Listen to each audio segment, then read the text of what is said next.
We've been wrapping up our series, or we are wrapping up our series today entitled Relationship Games. This idea of winning at all costs. By the way, I know some of you have already told me that you didn't come to the 9 o'clock service because you were watching the hockey game during that same time, and that's great. Just know there were people here during the 9 o'clock service. They too were watching the hockey game. They were just in the room. And so I thank you for being kind enough to at least, pretend to be paying attention.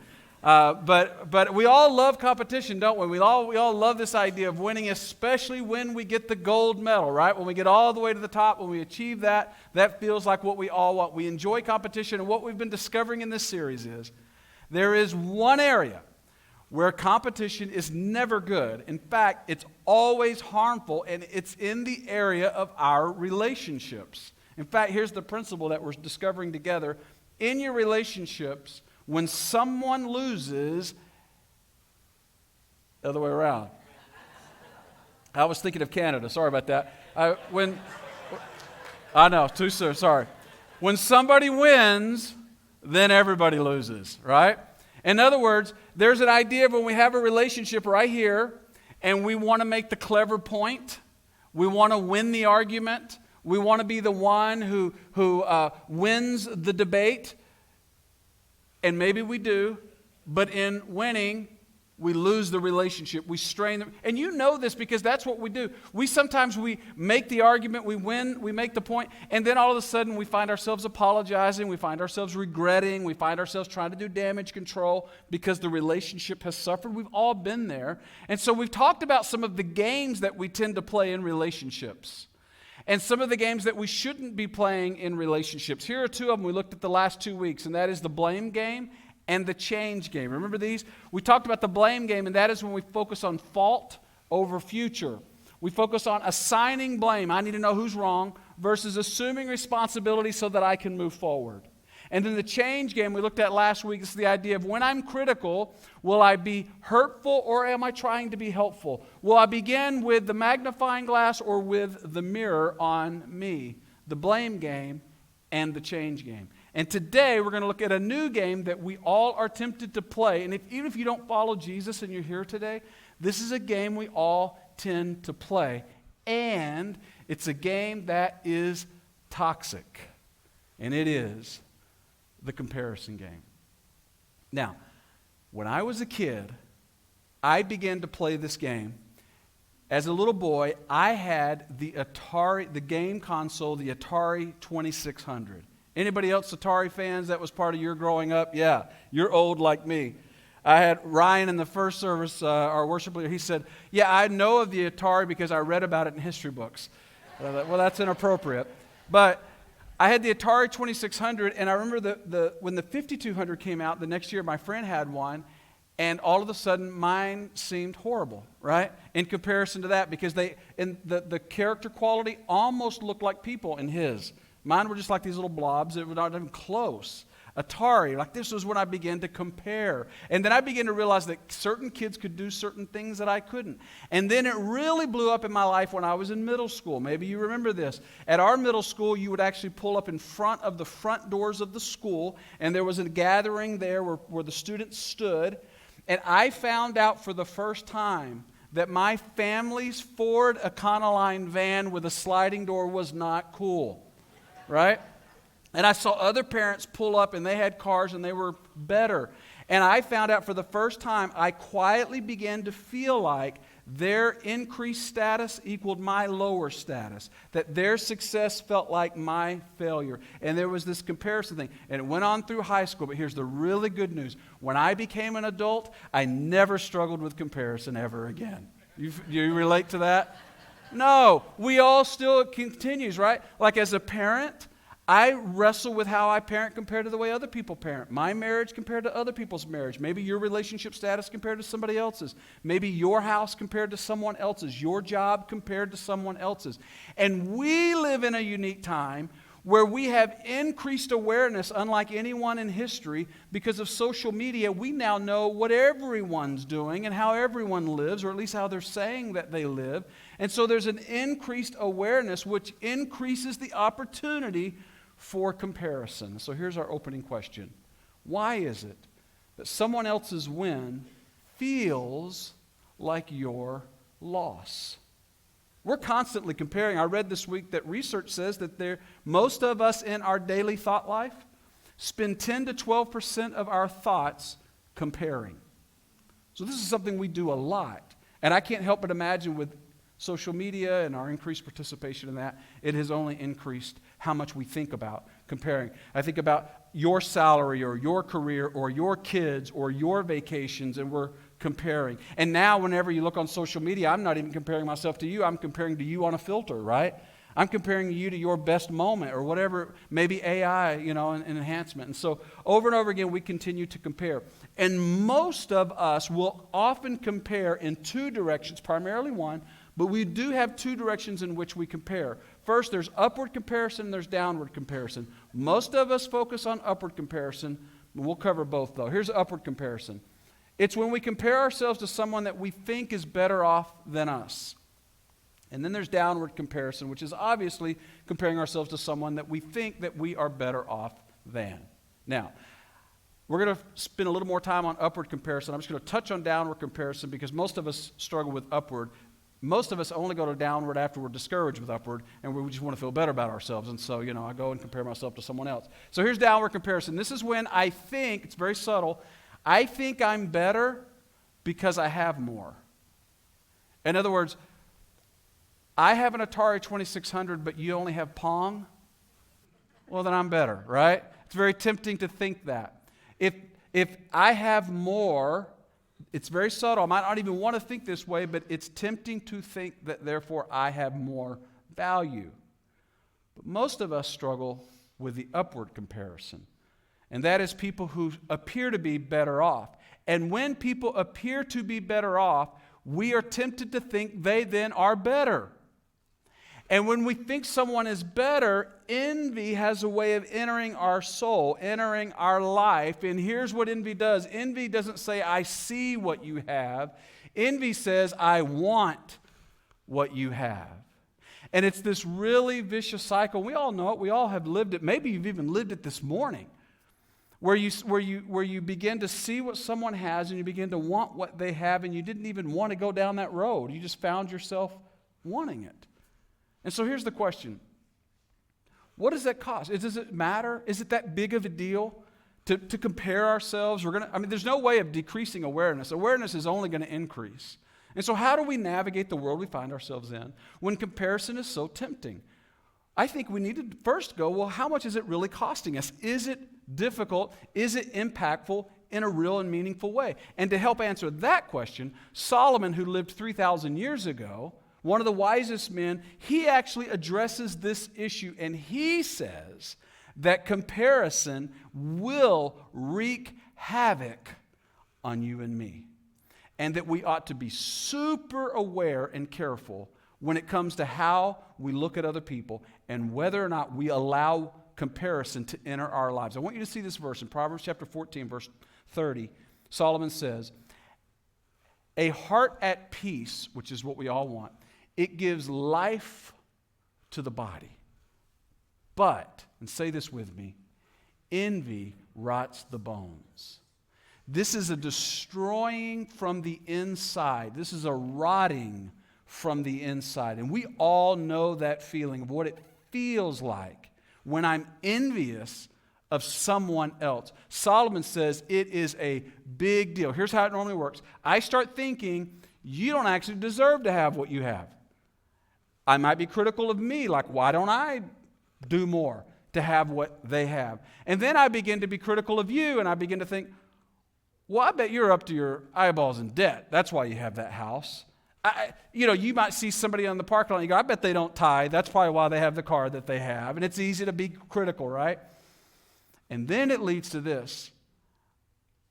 I lack gratitude for what I do have. And then it leads to I allow my lack of trust in God, or I allow my trust in God to erode. In other words, I have blessings, but because I see your blessings, I begin to stop trusting God for what He has given me and how He will move me forward, and that His hand is on my life, and that I can trust Him to provide even in the valley.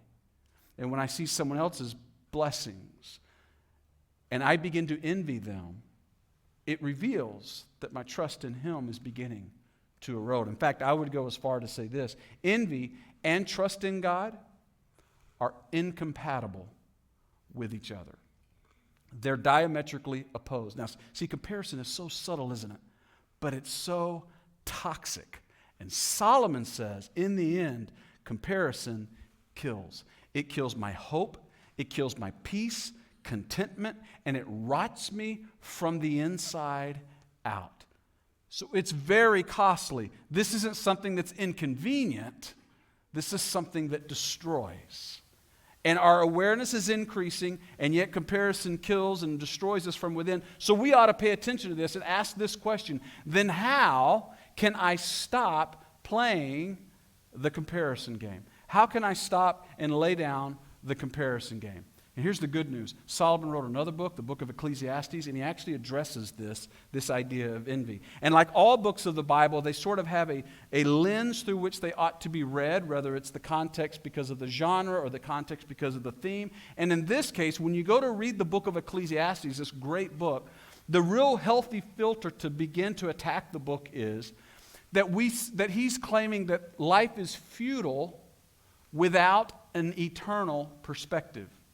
He says life is futile and therefore it is meaningless, he says, without an eternal perspective. Life under the sun, this temporary life, if you don't have an eternal perspective, it is futile. And he begins to name the things that are meaningless, the things that are futile. And by chapter 4 of his book, Ecclesiastes, Solomon addresses what we're talking about head on.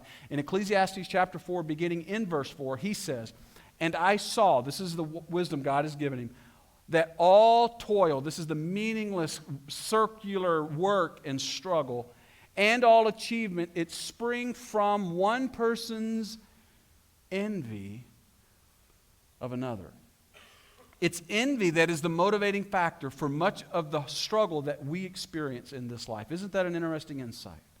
That when we lack an eternal perspective and envy drives our lives, we will experience a life full of toil. In other words, we're trying to keep up with the Joneses. And then he goes on to say, and here's the result of that approach to life. In the last part of this same verse, verse 4, he says, "And this too is meaningless." It's like chasing after the wind. In other words, there is no finish line. There is no contentment. There is no satisfaction on the other side. You'll never catch it. You'll always chase it. There will always be someone bigger, faster, and stronger. There will always be someone prettier, richer, and thinner. There will always be something else to chase. If envy is driving us, it's a rat race we will never win. And here's what we're chasing in one word: more. Just a little more than I have right now. And when I achieve it, if I do, then what we will then chase is just a little bit more than what I'll have then. It's always a little bit more because there's always someone who has more. And now, I want to push pause for a second because Solomon is about to reveal something that's really important. And those of you who are driven and those of you who really like to move forward, this is an important thing to see because in verse 5, he's about to address this idea of complacency, which when we look at the story of comparison, there's envy, and on the other side, there's complacency. In other words, we can be content because we did a job well done. What he's not saying is that you shouldn't achieve, and you shouldn't set goals, and you shouldn't work hard. Instead, what he's saying is you can work hard, but don't be driven by envy. That is the enemy. That is what ultimately is like chasing the wind. And so he gives this idea of when it comes to comparison, there is both envy and there is complacency. And a lot of times when we compare our lives, I will be wanting to chase more, that's envy, or I'll want to tap out because I'll be discouraged and say, well, I can't do that. I'll never be able to achieve what others have. And then he addresses that in verse 5 and he says, "Some fools will fold their hands and they will ruin themselves." So he's never advocating for complacency. In fact, he's saying we should and we could achieve, we should do those things. But the idea is it's not to keep up with anybody else. You may be given gifts. You may be given opportunities, and you should pursue those things. Achievement is not the problem. Being driven by envy is. Now, I just realized I forgot to read the poll numbers. So let me read the poll numbers to reveal if that's even a problem in this room. Maybe it's not. Let's see. All right, so after scrolling 10 minutes of media, here's how you usually feel. You said you are less satisfied. 22.7% of you said you're less satisfied with what you have. 49.2% of you said there's pressure to improve, which means you're driven people. And by the way, you're slightly more driven than the 9 o'clock service. I just thought that was interesting. I don't know what that proves, but it proves something. It should prove something good about you, okay? That's what it proves. And then 28% of you say everyone else is winning. That's how you feel. Here's the bottom line. I know some of you would be like, I'm good. I can scroll. It doesn't bother me. But let's be real. When there are moments that we're tempted to compare, when there are moments that we're tempted to have envy, what we all know is we're in one of those three categories, and we tend to feel less good because envy rots the bones. Solomon's words are true. Now, I want to say this. Next week, we are going to, because a lot of times we say, we're busier than we've ever been. How do we live in a life that's busier than it's ever been? You're probably busier than your parents were, who are probably busier than your grandparents were. We live in a busy society. How do we have this contentment that Solomon's talking about in the world in which we live? Well, next week we're going to begin a brand new series called Unhurried. But what I want to say is, unhurried is not being busy, and it's not being complacent. Both can be true, and we can find an unhurried life, and that is when we find contentment. And if I could say in one sentence, like, how do I find contentment, the peace, joy, satisfaction, and happiness that I desire, that we all desire? If we could say it in one sentence, it would be this. Come back next week, and we'll talk about it in the series, all right? As we begin this series, Unhurried. But today what we want to talk about is how do I stop playing the comparison game? Because it's chopping our legs out from underneath us. And here's where Solomon eventually gets in Ecclesiastes chapter 4, verse 6. He says, here it is. Better is one handful of blessing with tranquility than chasing or pursuing 2 handfuls of blessing with toil. And that is chasing after the wind. Whatever you have, whatever God has put in front of you that you're pursuing, and maybe it's great opportunities, better is one handful with tranquility than to chase what someone else has with toil. What's at stake is the tranquility. So back to our original question. Why does someone else's win quietly feel like your loss? Well, Solomon says it because comparing, it rots the bones. It kills from within. And it feels like a loss because it is. Because I'm trying to chase more than what God has given me. And I've lost sight of the journey He's given me to run. So how do I lay it down? Well, I believe it's fostering contentment. And by the way, it is not a natural thing to be content. It takes work and intentionality to foster that kind of contentment. But when we do, contentment, it will kill comparison. Because one of two things is happening in our lives. Either we're growing contentment, which will diminish comparison, or it's the other way around. We're comparing, and it's diminishing our contentment. So let's get super practical this week. As we wrap up, I want to give super practical with these questions. Number one, for you, as you think about comparison, what is more going to cost you? If you're chasing more, and many of us are we going to work ourselves to death? Are we going to not have time with our kids or grandkids? Are we going to be people who lack peace and contentment? Are we going to be people who are constantly anxious because we're chasing more? Are you going to allow your trust in God to erode because you're chasing more? What is it going to cost you?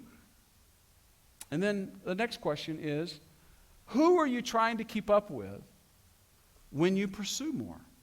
Maybe for you it's a family member, it's a sibling. Maybe for you it's a friend, a coworker. Maybe it's somebody on social media or someone you don't even know. Maybe you can't even put your finger on. Who is it that you're trying to keep up with when you are doing the chase that Solomon talks about? And then here's another question. What is it that's motivating you to pursue more? What is it that's causing you to do the chase? If it's God has given me an opportunity and given me a skill set and I'm running for it, that's great. But if it's envy, comparison, trying to keep up with someone else, can you identify why it is and who it is you may be causing you to be motivated in your chase? And then, last question. What or who is the pursuit of more causing you to overlook? What is the handful of blessing that is in your life that in the chase of the second handful of blessing you're overlooking with your kids, with your home, with your job, with your friendships, with what's on your plate right now? What might you be overlooking chasing something else? You ever been on a vacation and you get on Instagram and you see somebody else's vacation and all of a sudden you're like, what am I doing? Overlooking what God has given me because of what someone else is experiencing.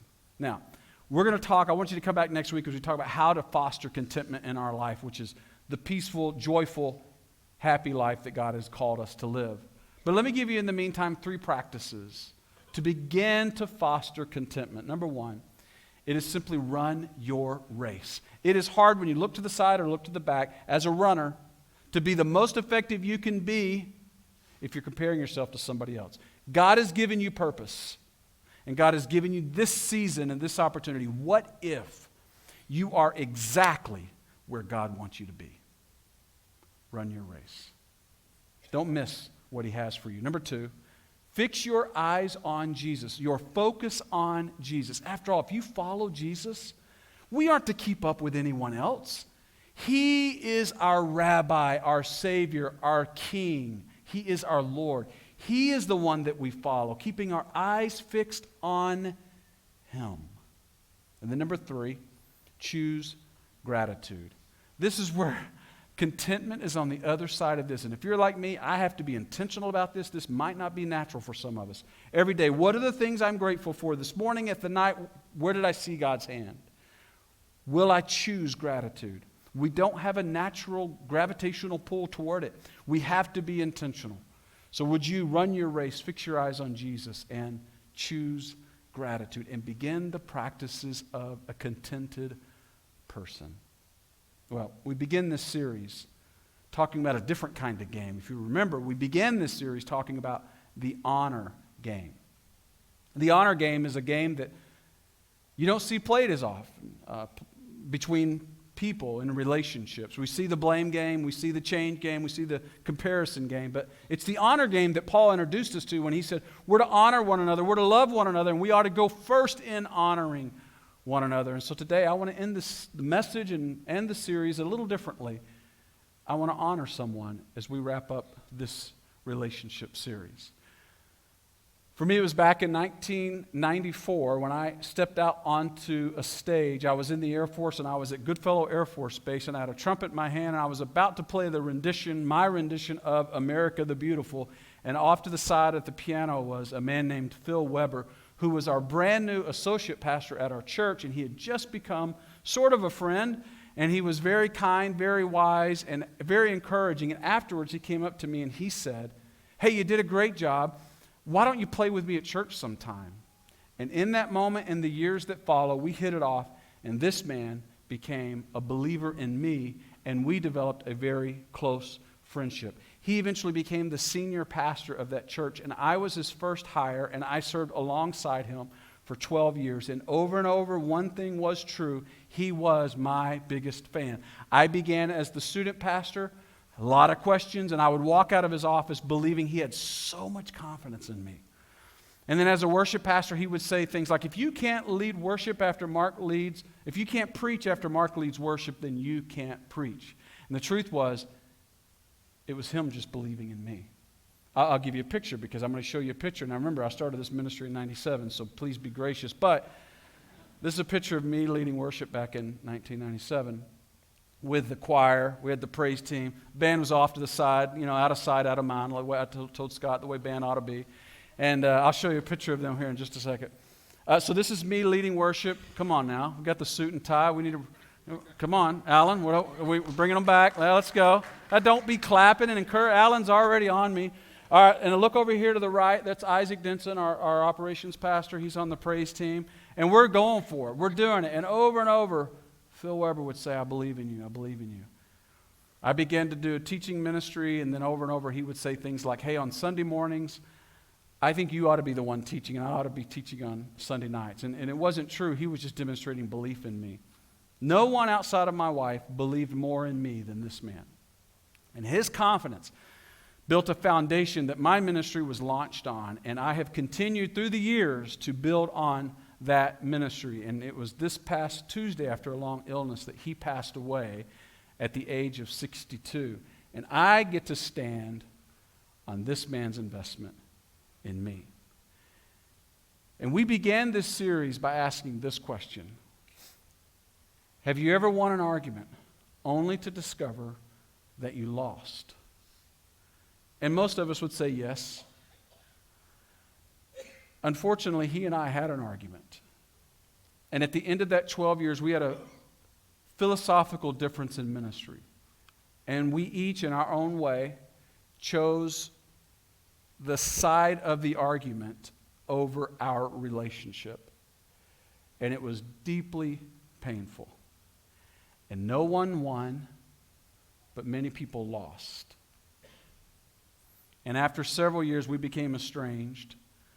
I couldn't stand it anymore, and I reached out to him and asked him if he would be willing to enter into a reconciliation process, and he was, and we did. And we exchanged months back and forth. I had a friend who was a mediator who helped us navigate it.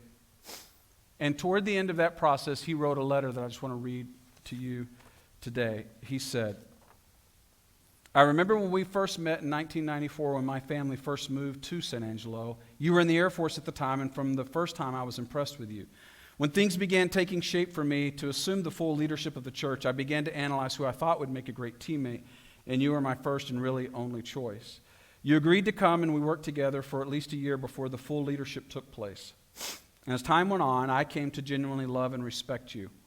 While being different people with different personalities and gift sets, for instance, you're outgoing and I'm a recluse, we seem to have the same philosophy of ministry and quickly learned to use our differences to forge a strong team. Back in those early days, it was you, my wife, and me. We were the team, and I wouldn't have changed it for anything. As time went by and the church grew, we added more staff. I think our relationship was viewed as special. We traveled quite a bit together. We went to Friday night football games together, although you never stayed till the end. And our ministry experience forged a friendship that went way beyond the office and way beyond ministry. As I told you early in the email process, I would have taken a bullet for you and you for me. I know that ministry peers envied the relationship we had. We enjoyed being around each other. The tough times seemed to make us stronger. I still think you and I were the best ministry team I've ever known. Now, I share that because I want to share something else about this man in that season. So I said something about the band being off to the side. I want to show you a picture of the band off to the side. There would be, well, it doesn't matter. I'll show you this picture. This is Phil Weber playing the keyboard in every service. Very gifted musician. And so he and I would rehearse during the week, so that game time, I'm leading worship, and he was so gifted, he had it no matter how the band did. I continued to build on the foundation he gave, even in leading the worship.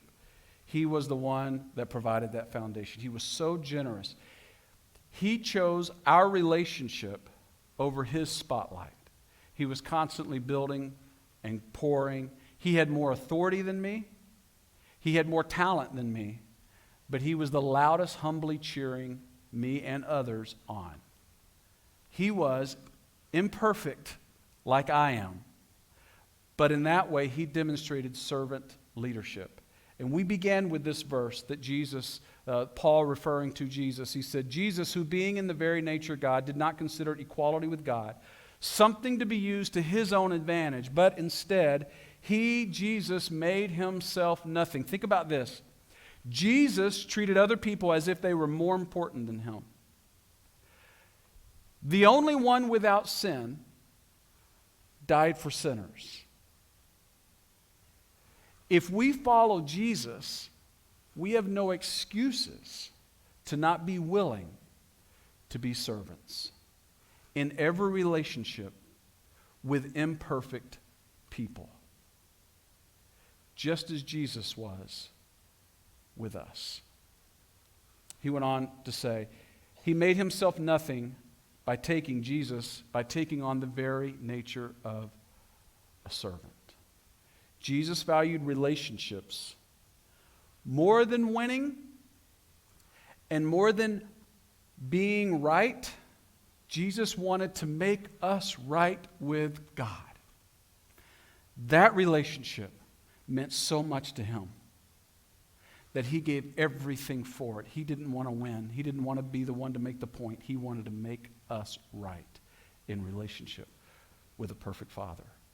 Now listen, I know relationships are messy, they're hard, they're inconvenient. We've got to put our hard hat on over and over and over and over again. But from week one, when it comes to relationships, the only game to play is the honor game. The question is, will we go first? Because when you honor others, everybody wins. So here's my question to you. This life is too short to play games, but instead to honor others in our relationships. This week, who will you honor? Who will you serve? And how will you do it? Who do you need to send a text to? Who do you need to reach out to? Who do you need to send the email to? Who do you need to love? Who needs to hear it? And the relationship be the priority. In the end, relationships are so hard, but they are so worth it. Let's pray.